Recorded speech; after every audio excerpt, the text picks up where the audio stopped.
il faut moins prendre l'avion, peut-être probablement moins, voilà, changer ses habitudes.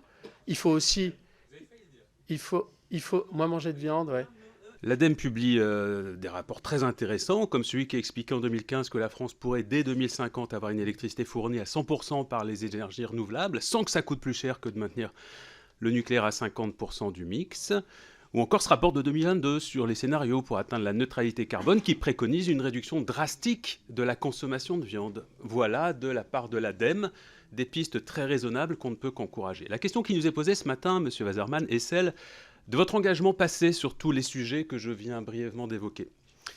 Or, votre parcours professionnel politique ne nous permet pas vraiment d'identifier avec clarté les preuves de votre implication à ce jour pour l'écologie et la défense du vivant.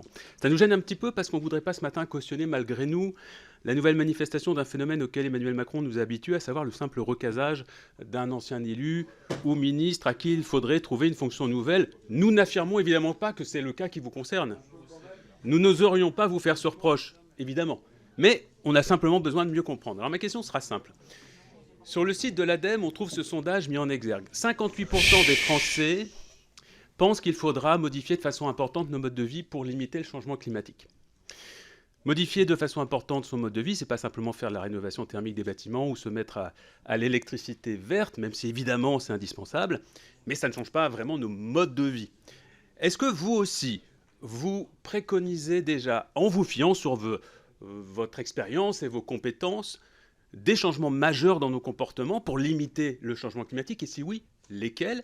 Et est-ce que vous-même, dans votre vie personnelle, vous avez initié certains changements ces dernières années pour être un acteur de la lutte contre le changement climatique?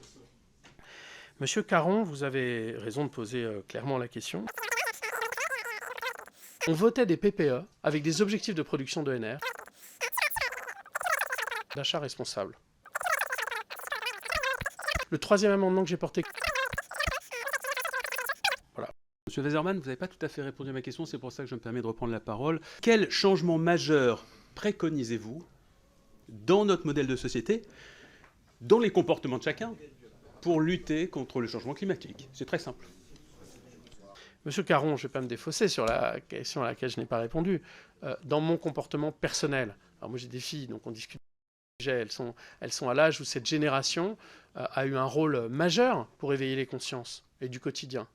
Et bien, je vais vous répondre. Quelque chose que je leur répondais, on échangeait là-dessus, je ne vais pas parler de ma vie privée ici, mais chacun doit faire un effort. On parlait des moyens de production et des comportements. Moi, je pense que chacun doit s'interroger sur ses pratiques.